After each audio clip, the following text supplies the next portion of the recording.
The wedding had just ended. Monica stood alone outside the hotel, her white dress catching the wind, her bouquet long forgotten in the back seat of a rental car. The reception was still going on upstairs. People were laughing, dancing, clinking champagne glasses. But the bride, she wasn't celebrating. She wasn't on her way to the airport for her dream honeymoon in Aruba. She was parked on a quiet street in East Point, gripping the steering wheel with trembling hands, staring at a house she didn't recognize. This wasn't part of the plan. Her new husband, Derek, had told her he forgot his passport, that he needed to rush back home before they left for the airport. Monica had offered to go with him, but he insisted she wait. He'd be quick. She kissed him, smiled, and watched him drive off. But something didn't sit right.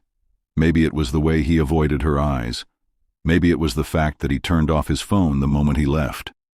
Maybe it was that tiny voice inside Monica, the one she'd silenced too many times before. So without telling anyone, she followed him. Still in her wedding dress, still wearing the heels that were now pinching her toes. And what she saw broke her. Derek pulled up to a house. Not their home. A different house. One Monica had never seen. A woman opened the door before he even knocked. She was in a robe, laughing. Monica watched through the windshield as Derek stepped inside without hesitation. No hesitation, no guilt. The door shut behind him. And just like that, the man she had just vowed her life to disappeared into someone else's arms. She sat frozen, mascara streaked down her face, whispering the same question over and over. Why? This wasn't supposed to happen. Not today. Not to her. Before we dive deeper, let us know in the comments where you're watching from. We'd love to hear from you. And if you're new here, click on the subscribe button so you never miss any of our upcoming videos. Because what happened next will make you question everything you think you know about trust, love, and the lies people hide behind "I do." Her name was Monica, mid-30s. A warm-hearted, soft-spoken African-American woman from the south side of Atlanta. She worked long hours as a nurse at Grady Memorial Hospital, 12-hour shifts, sometimes 6 days a week. She was the kind of woman who brought home-baked banana bread to her patients, the kind who still mailed handwritten birthday cards to cousins she hadn't seen in years. Her heart was open, maybe too open. But to those who knew her best, Monica was love in human form. Derek came into her life when she wasn't even looking. She had just finished a double shift and stopped by a local coffee shop near downtown. He was there, leaning against the counter, dressed sharp in a fitted blazer and crisp white shirt, talking to the barista like they were old friends. He caught her eyes, smiled, and just like that, he walked over and asked if she believed in fate. Derek was in his late 30s, smooth-talking, confident without being arrogant, a successful real estate agent who specialized in flipping historic homes. He told her stories about growing up on the West Side, how he started with nothing, how he built his business from scratch. He knew the right words. He looked her in the eyes when he spoke. And for a woman who'd spent most of her adult life putting others first, Derek made her feel seen. It started with coffee, then Sunday brunches, then long walks at Piedmont Park. He learned her favorite songs. He surprised her at work with lunch. He met her parents by the second month. Within 6 months, he proposed during a weekend getaway in Savannah, on a bridge, under the stars. Everyone said it was fast. Her best friend Alicia pulled her aside at the engagement dinner and asked if she was sure. Her brother Terrence made comments about how Derek always seemed a little too smooth, like he was performing a role. Even her mama, who loved seeing Monica happy, once asked, "Baby, do you really know this man?" But Monica believed in love.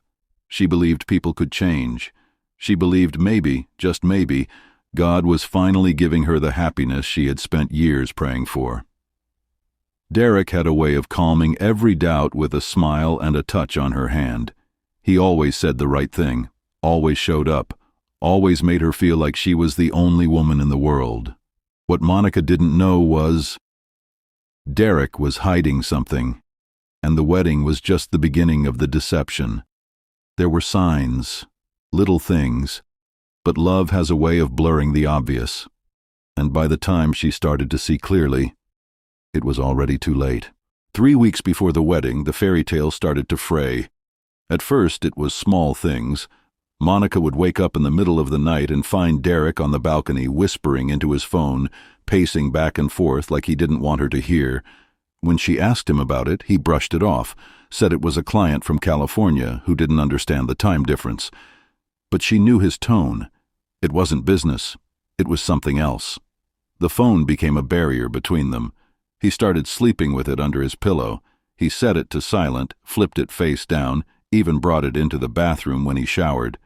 One night, he snapped at her when she reached for it by mistake while trying to check the time. "Monica, damn, just ask me next time." She laughed it off at first, told herself that every couple feels tension before the big day, that he was just stressed with the planning, the venue, the guest list. She'd waited her whole life for love, real love, and she wasn't about to let insecurities ruin it. But then came the night that changed everything. It was 2:11 a.m. Monica had just gotten home from a double shift at the hospital. She opened the door quietly, not wanting to wake him. But as she stepped into the hallway, she heard his voice, soft, urgent, coming from the living room. She paused, and then she heard it, clear as day. "I told you, after the wedding, we'll have it all. Just hold on, baby." She froze. Those words didn't belong to her. Her heart raced as she stepped forward, but the moment Derek saw her, he ended the call. She asked him who it was. He looked her straight in the eyes and said, "It was a client. She's selling a property and panicking about the timeline. I've told you, not everybody's calm like you." The way he smiled, the way he touched her arm, it almost made her doubt her own ears. Almost. A week later, things only got weirder. His bachelor party, which she'd assumed would be a quiet night out with his boys, was suddenly a mystery. He told her not to worry, said it was just poker and whiskey at his friend Dre's place. No photos, no updates, no calls. When she texted him that night to check in, the message sat unread for hours. The next morning, he came home with a half-hearted grin, a strong smell of perfume on his clothes, and a vague story about losing his phone charger. Monica didn't say anything, but something in her spirit told her to pay closer attention. That same afternoon, one of her bridesmaids, Tasha, pulled her aside at brunch. She looked uncomfortable, hesitant, like she was carrying something too heavy for one person. Tasha lowered her voice and said, "Girl, I saw Derek texting somebody at the bar last night. I swear I saw heart emojis, and when I asked him who it was, he deleted it." Monica's face went blank. She tried to laugh it off, tried to act like she didn't feel her whole chest tighten. She thanked Tasha, said she'd talk to Derek, but she never did, because deep down, she didn't want to start a fight. Not now. Not so close to the wedding. Not after the deposits had been paid and the invites were sent. Instead, she convinced herself it was nothing, that it was nerves, that maybe she was just being paranoid. She told herself Derek loved her. He said it every day, held her every night, smiled every time she walked in the room. He had to love her, right? Still, the doubts didn't fade. They just got quieter, until the night of the wedding, when everything Monica feared, everything she tried to ignore, finally came crashing down. 4. The morning of the wedding was everything Monica had dreamed it would be. Golden sunlight streamed through the windows of the bridal suite at the Four Seasons in Atlanta.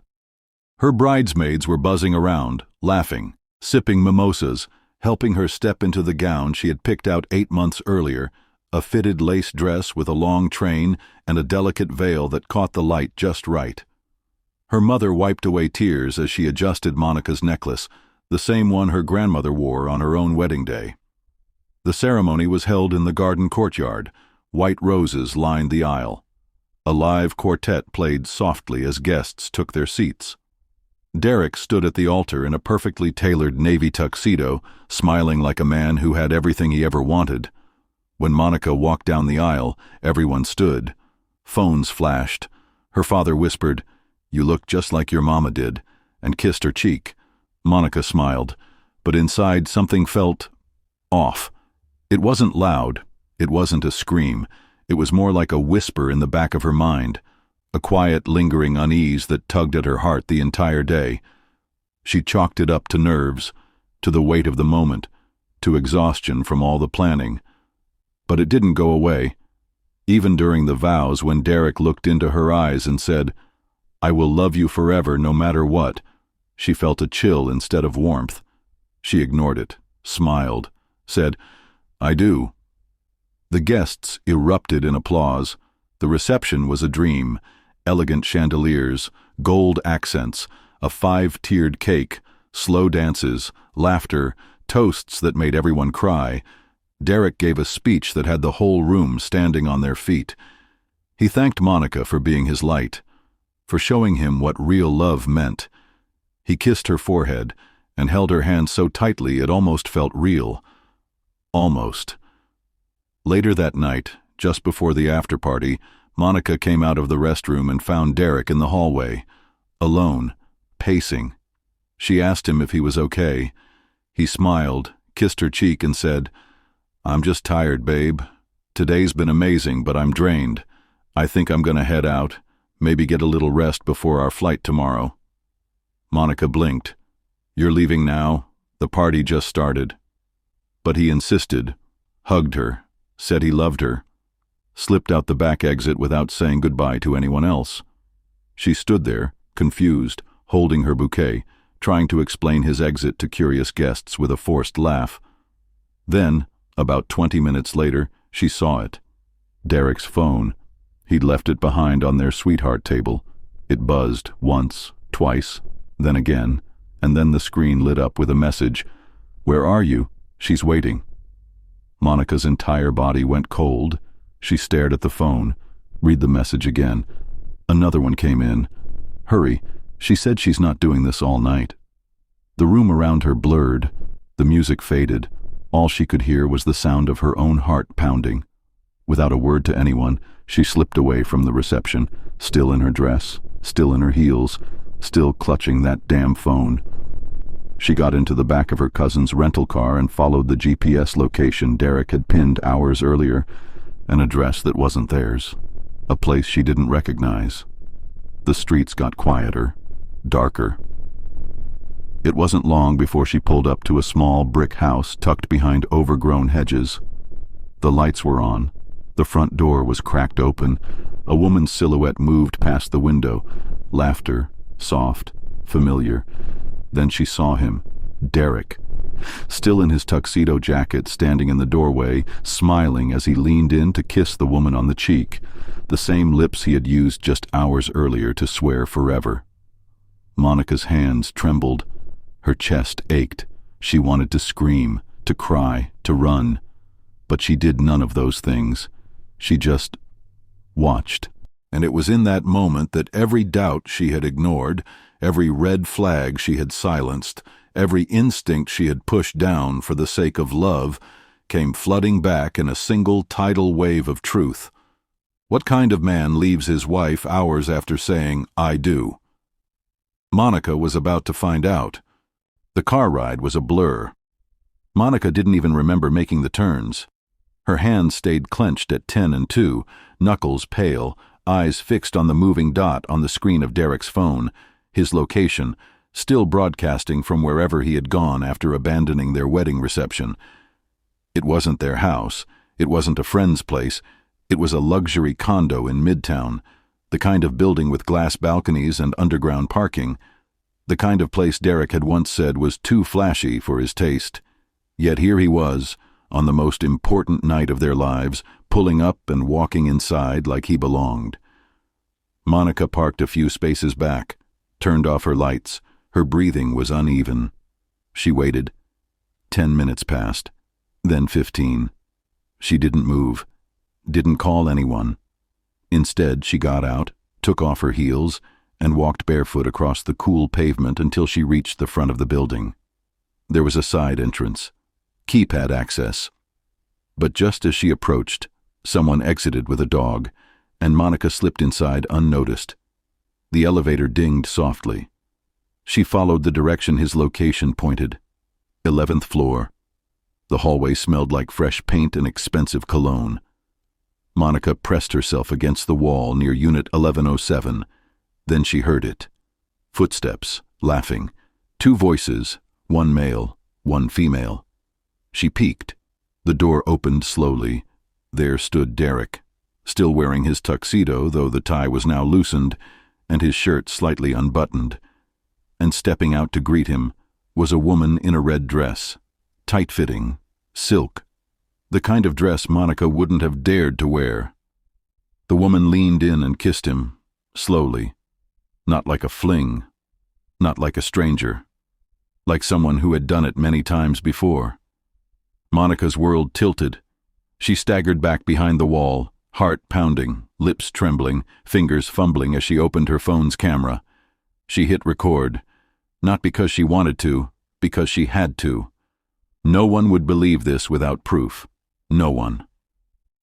Then came the words, clear, from inside the condo. Derek's voice. "It's done. She's my wife now. We'll get everything soon. Just stick to the plan." Monica covered her mouth. Her ears rang. Her knees buckled, and she slid down the wall to the floor. She had just heard her husband say those words about her, that their marriage was a plan, a scheme. But then came a voice Monica wasn't prepared for, a voice she'd known her entire life, a voice she'd heard crying with her at their mother's funeral, a voice she had shared beds and secrets with growing up. The woman in the red dress wasn't just a woman. She was Monica's older sister, Tasha. Monica's hand flew to her mouth. Her own sister, her blood. She peeked around the corner again as if maybe, just maybe, her eyes had lied. But they hadn't. Tasha was laughing, walking barefoot across the condo, holding a wine glass. Derek stood behind her, his arms around her waist. They kissed again, and Monica's heart finally broke, not like glass, like bones, silent, crushing, irreversible. Everything began to spin. She dropped her phone, clutched her chest, tried to breathe, but nothing came. There had been betrayal before. She'd had friends lie, lovers disappoint. But this wasn't betrayal. This was devastation. This was the kind of pain that makes you question every memory, every moment, every promise, her sister, her husband, her wedding night, all of it a lie. Monica fell to the ground, her white dress pooling around her like a ghost of the woman she thought she was just hours earlier. She sat there in silence, alone, just feet away from the people who had destroyed her and were laughing behind closed doors, and a betrayal that went deeper than anything she had ever imagined. Monica didn't scream. She didn't bang on the door. She didn't collapse in the hallway and demand answers from the 2 people who had shattered her world. Instead, she stood up slowly, numb. She turned, walked back down that quiet hallway, into the elevator, out of the building. The Atlanta night was still, but inside her, something had ruptured. She got back into the car barefoot, her dress now dirty at the hem, her mascara smudged, her eyes dry from crying so much they'd simply stopped trying. She didn't go home. She didn't go back to the hotel. She just drove. Nowhere in particular. No music. No calls. Just silence. Her phone lit up. Calls from friends asking where she was. Photos from the reception. Smiling faces. Cake. Champagne. All of it meant nothing now, because the one person she trusted more than anyone, her sister, had been sleeping with the man she married. And somehow, she knew. This wasn't just about cheating. This wasn't just a messy affair. This was planned, calculated, and she had to find out how far it went. The next morning, Monica made a decision. No more tears. No more pretending. She picked up the phone and called a private investigator, a man named Marcus Bryant, a former detective turned independent investigator who'd helped one of her co-workers catch a cheating spouse. She explained everything: her sister, the wedding, the red dress, the condo. Marcus listened in silence, then said quietly, If what you're saying is true, Monica, this goes deeper than infidelity. Within days, Monica had answers, real ones. The truth? Derek and Tasha weren't just lovers. They had been together for over 2 years, long before Monica ever met Derek at that coffee shop. That whole chance encounter? Staged. Tasha had told Derek about Monica, her job, her personality, her finances. Tasha knew Monica was generous. Tasha knew she was lonely. And Tasha knew she had a 6-figure life insurance policy through the hospital, something Derek would inherit automatically as her husband. Text messages, old voicemails, and even bank statements began to paint a chilling picture. Tasha had encouraged the relationship, fed Monica lies, urged her to fall fast, to stop questioning love. She played the supportive sister, all while sharing Monica's deepest secrets with Derek behind closed doors. Every fight Monica had shared with Tasha, used against her. Every doubt she voiced about Derek, smoothed over with just enough manipulation to keep her hooked. Monica remembered a moment clearly, about a month before the wedding, when she told Tasha she felt something wasn't right, and Tasha had looked her in the eye and said, "Girl, don't mess this up. This is your moment. You're finally getting what you deserve." But what she was really saying was, "You're finally giving us what we planned for." Monica started having nightmares, flashes of Derek in the kitchen, handing her drinks she didn't ask for, Tasha insisting she sign paperwork for wedding insurance, little things. All the signs were there, and then Marcus, the investigator, called her one night with something she would never forget. He had obtained voice messages from a burner phone. In one, Derek could be heard saying, "Once the honeymoon's over, we'll do it in the islands. It'll look like an accident. She drinks, she drowns, and we're rich." Monica sat frozen in her apartment, phone pressed to her ear, unable to speak. She thought it was heartbreak, but it was attempted murder. Her own sister, the man she married, plotting to end her life before it even began, for money, for greed, for the kind of betrayal that doesn't just wound, it destroys. And now Monica had a choice. She could stay quiet, or she could make sure they never saw it coming. Monica didn't sleep for days. After the private investigator confirmed the unthinkable, that Derek and her own sister Tasha had planned to kill her, Monica knew she couldn't just disappear quietly. She couldn't run. She couldn't cry her way out of this. She had to finish it. On her terms. So, she did what neither of them expected. She smiled. She called her travel agent, booked a fake honeymoon trip, sent out cute Instagram stories with palm trees and beach emojis, even told a few friends she and Derek were going to try and work things out. She let them believe she had fallen for the lie, and then she set the trap. On what was supposed to be the night of their flight, Monica arranged for a final goodbye pickup from the house she and Derek were supposed to share. She made sure the lights were on. She left the front door cracked. She parked a suitcase by the stairs. And then she left, through the back door, slipping into an unmarked van parked across the street. Inside the van, 2 detectives, her attorney, and Marcus, the private investigator who helped pull this entire thing together. Hidden cameras were planted in the living room. Audio devices set up. Every inch of the scene was covered. They waited. At exactly 9:42 p.m., a black SUV pulled up to the curb. Derek stepped out first, wearing a hoodie and gloves. Tasha followed behind him, dressed in all black, her long braids tied up, carrying what looked like a small pouch. They didn't knock. They walked right in, confident, unbothered. Tasha moved toward the suitcase Monica had placed on the stairs. She unzipped the front pocket and carefully slid something inside. Later, investigators would confirm it was a bag of narcotics, meant to frame Monica as an international drug mule. Meanwhile, Derek took out a phone. He was texting someone, likely preparing to call in an anonymous tip. That's when the red and blue lights filled the street. Within seconds, officers burst through the door, guns drawn, shouting commands. Derek and Tasha froze, caught red-handed, exactly where they thought Monica would be.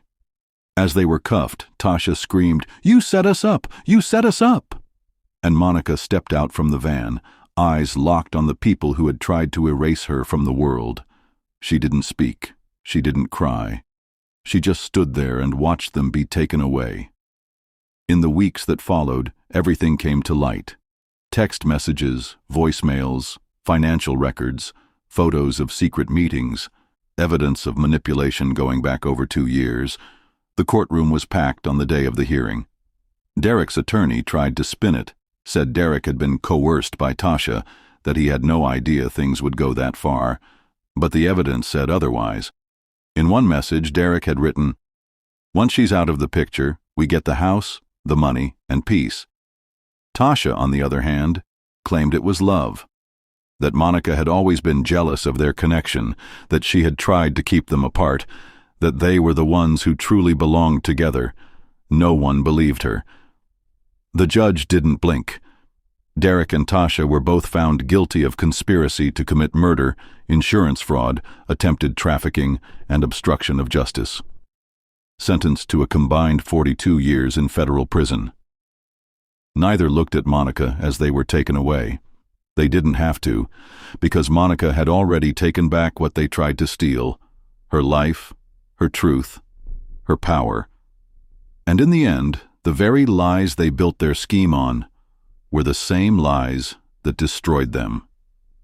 The courtroom was silent, not because there was nothing left to say, but because everyone was holding their breath. Monica stood at the witness stand, no longer the broken bride, no longer the sister fooled by love and blood. She was something else now. She was a survivor, a woman who stared into the eyes of the two people she trusted most, her husband and her own sister, and saw only strangers. She took a deep breath, and then she told her story. Not the version they crafted behind her back, but the truth, the manipulation, the deception, the calculated way Tasha had lured her into believing she was loved, only to be used. The slow, sick way Derek had planned her death while kissing her forehead goodnight. She recounted it all, not to relive the pain, but to release it, to show every woman watching, every person who's ever been betrayed by those they loved, that survival isn't just about breathing, it's about reclaiming your voice. When she finished, there were no dry eyes in the room. Even the judge paused before speaking. He praised Monica for her courage, her clarity, her composure. He said most victims never get a chance to speak at all, let alone stand in power. And then came the verdict. Derek, sentenced to 15 years in federal prison.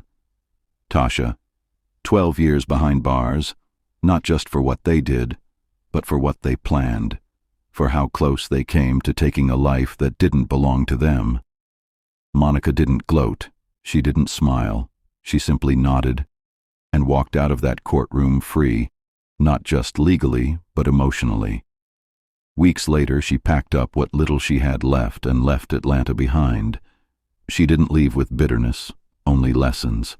She moved to North Carolina, quiet town, new name on the lease, new job. She started therapy, planted a garden, joined a women's book club, and every morning she made coffee for one. Not because she was lonely, but because for the first time in years she was at peace. No masks, no secrets, no shadows, just Monica, the woman they tried to destroy. But instead, she rebuilt, stronger, wiser, and no longer afraid. They say betrayal changes you, but how it changes you, that part, is up to you. Would you have fought back like Monica did? Would you have been able to forgive? Could you trust again after a wound that deep? Tell us in the comments, what would you have done in Monica's shoes? And if this story touched you, if it made you angry, made you cry, or gave you hope, don't keep it to yourself. Like the video, share it with someone who needs strength today. And most of all, subscribe for more real stories that show the darkness people hide and the light that can rise from it, because sometimes the worst endings become the most powerful beginnings.